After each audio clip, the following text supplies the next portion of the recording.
Okay, so we're going to talk about data visualization, and I thought just to kick it started, I would, because I had to, I would bring back to your attention the principles of data visualization by Tufte.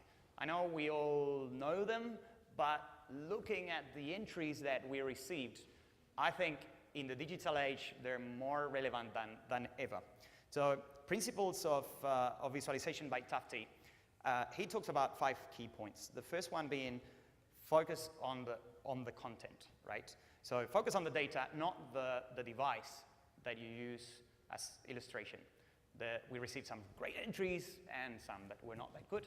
I think it's a good idea to remind ourselves to focus on the data, not what we are doing to make it pretty. Second point is focus on comparison rather than a mere description of what you're doing. The benchmarks are quite important for visualization. Third point, data integrity. So try to reduce the clutter, use labels to explain what you're saying. Don't let the user assume too much, because if you let the user assume too much, they're probably not going to get it. High resolution is quite important. In this day and age, use as high a resolution as you can, because the mind, the brain, can process a lot more than the typical things that we put in front of people. And last is try to use things that you know work. And this is quite a controversial one, and I'm going to start the round asking what you think about this last principle. Tufte talks about the proven ways of visualizing are better than something that when you put it in front of people, they wouldn't know what that is. So anyone that wants to have a go at challenging Tufte on this, or do you agree?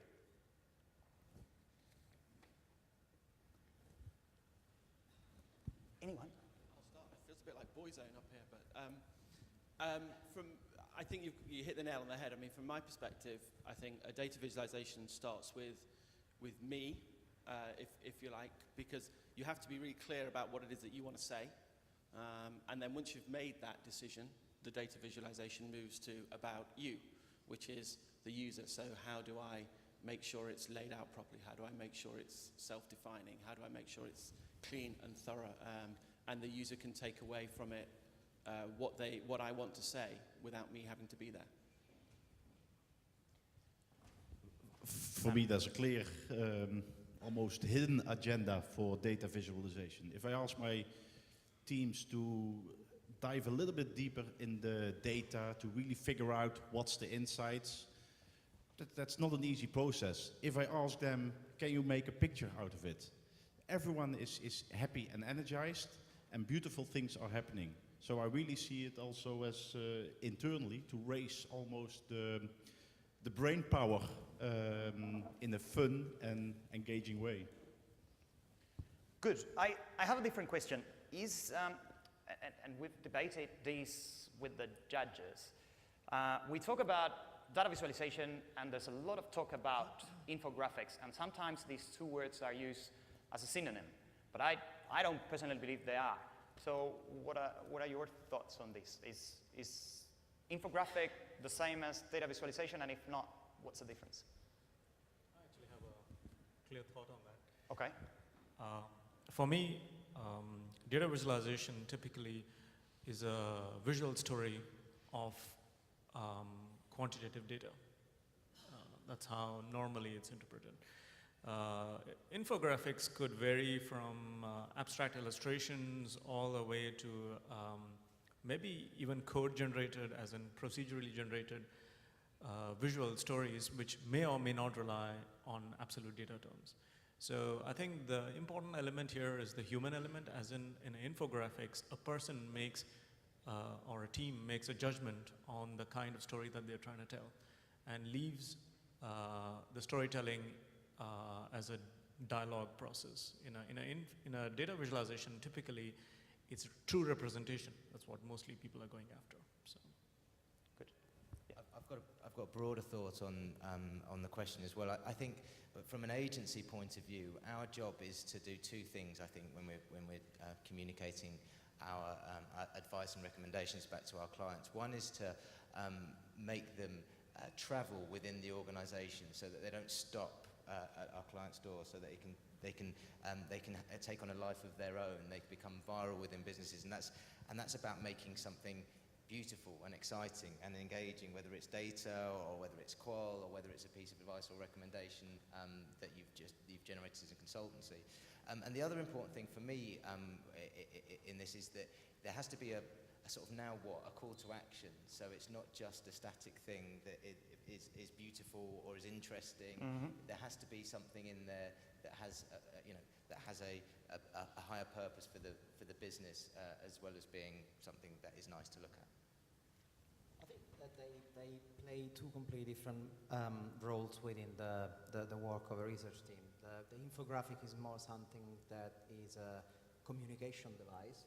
It's telling a story about the data, and you're fixing that story with graphic design and with additional information that you are applying to the data visualization. While the data visualization in itself as a raw element is more of an exploration device, and it's something that you use to find out what the story is. Sometimes you might want to deliver the data visualization as well as an output, but you always need to add elements that make it more like an infographic, because you cannot lock in the story rather than leaving it open. And most of the times, data visualization tends to be algorithmic. So it's something that is kind of like generated by an algorithm that maps the data onto some graphic shapes, while the infographics tend to be something that is more graphically designed by hand. Right, so you're saying, and I quite like this point, an infographic is the information already processed and thought in the form of a story. So you already know the insight that you want to communicate, and you come up with the best device to do it.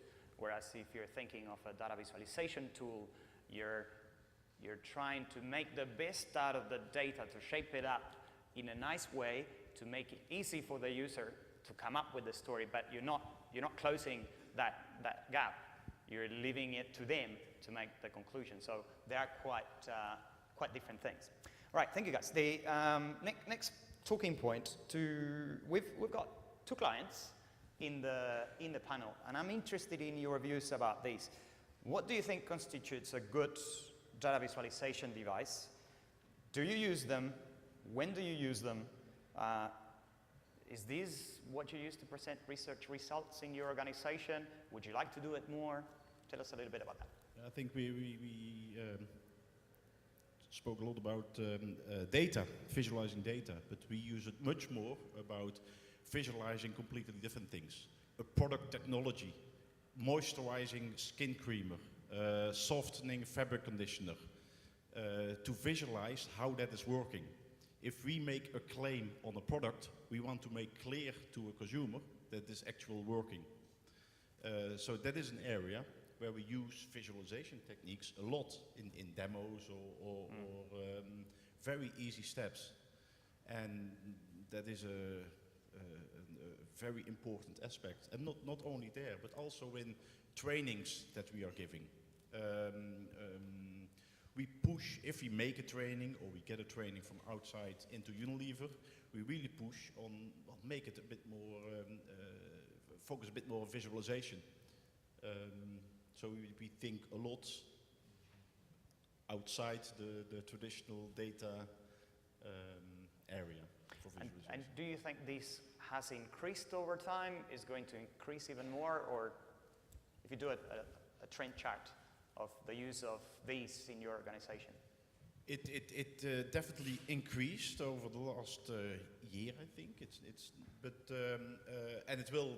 My guess, it will increase more, even so much that I think we should really think about the skill sets that we are getting into the organization, into the market research teams. So, do we need to have an artist in there, or a designer, or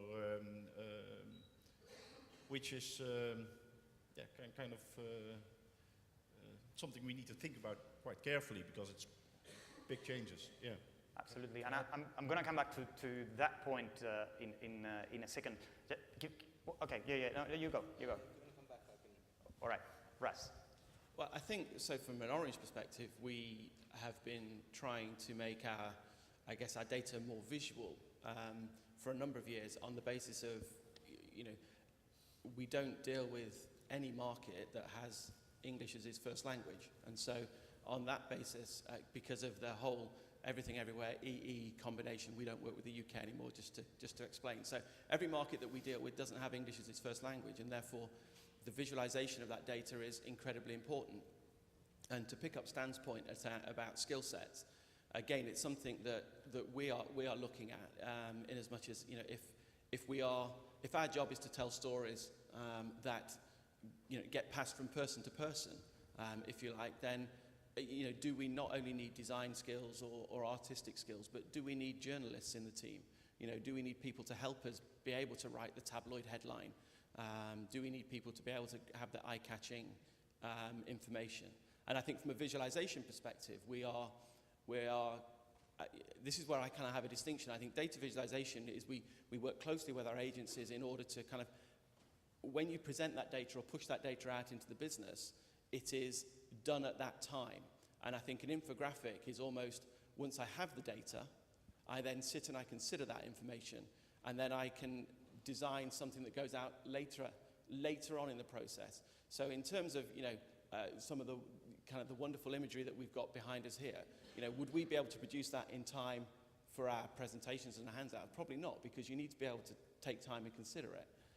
So follow-up workshops or something is when we start to work with maybe more of an infographic perspective. But we're very much on the infancy in that path. But, you know, from a mindset, absolutely. You know, we change the way we think. Now we've just got to kind of exhibit that in our behavior. So to you guys, who does it? Who does these things in the organization? Do you have a specialist team? They talked about journalists and creative people and writers. Or is it just the client service team? Well, I was going to pick up on the point that both Stan and Russell made. To reflect that need, we've created a division within our business that's a storytelling division with graphic designers, copywriters, consultants, videographers who are able to answer the needs of, you know, the complex needs of our clients' businesses and come up with the best possible visual solution to communicate our ideas and our recommendations back into our clients' businesses. And as I said before, to have them travel.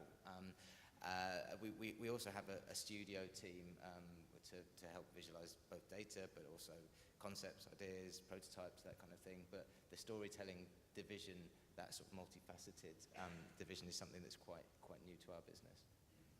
I think, yeah, we do have specific skills in-house to do that, but something that, like, strange, but I haven't had been mentioned, is the paramount role of developers, engineers, and data scientists in designing data visualizations, because most of the examples that we can see at the back are infographics, which is something that, given a specific concept, then a designer can implement. But for a lot of data visualization, you need to have someone that can code in Python, that can code in I don't know, Ruby, and extract the data, manipulate the data, and visualize it into software that require them to have a kind of like coding skill. For example, D3, there is basically a JavaScript library.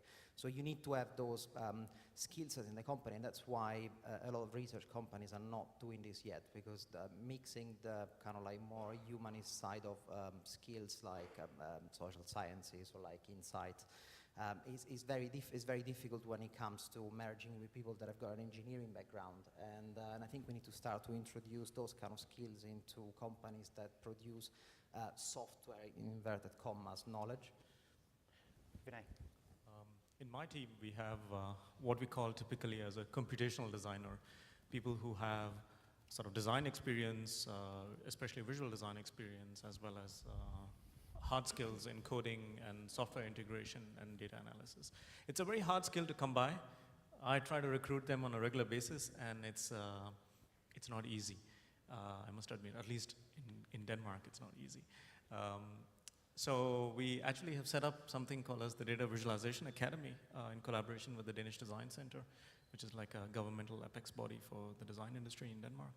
And we're trying to not just evangelize with the industry about adoption of these kinds of skills or create markets for these, but at the same time sort of professionally train people to sort of fill the gaps that's right now missing in that system.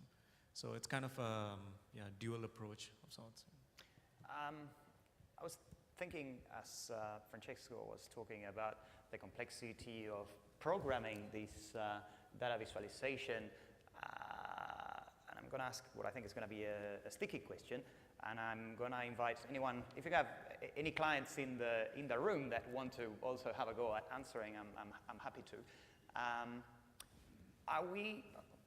I'm not a client, but are clients prepared to walk the talk when we're talking about doing this seriously? Because as agencies, we have to skill up, and the solutions to put something together like that costs more money than to put together a PowerPoint deck.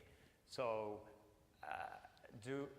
do we recognize the value of doing it? And if we do, are we prepared to back it up financially? And how much? So what's that tension? How are we going to negotiate it? If you have any thoughts, or anyone that wants to have a go. I think absolutely the desire is there, but I think it's not a regular occurrence. You know, there will be times and places within our organisation where data visualization or an infographic will be fundamentally key to the message we need to give.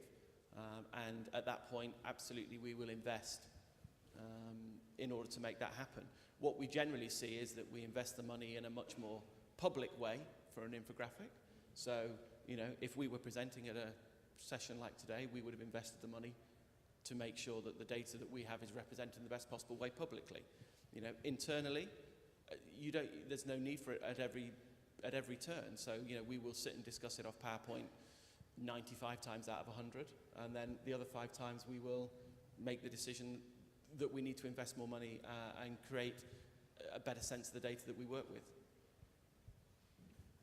I have a small observation, purely from talking to companies about this, and from my own experiences, I've realized, at least from my case, that there is actually a better acceptance or better uptake for these kinds of things in the so-called business intelligence community, or the people who have to make very hard business decisions and who take responsibility for a huge financial sort of shift in the company, compared to market research or consumer insight or those kinds of sections of the companies. And it's maybe just coincidence, but I just feel like in the market research community somehow the need for fine-grained, granular data as well as qualitative understanding of the data, the interplay is pretty important, which these kinds of tools are not always able to provide. While in a business intelligence context, it's usually easier because the numbers are hard, you know, like there's not so much fuzziness about the numbers. So it's often easier to quantify them as some kind of a visual analytics dashboard. Mm-hmm.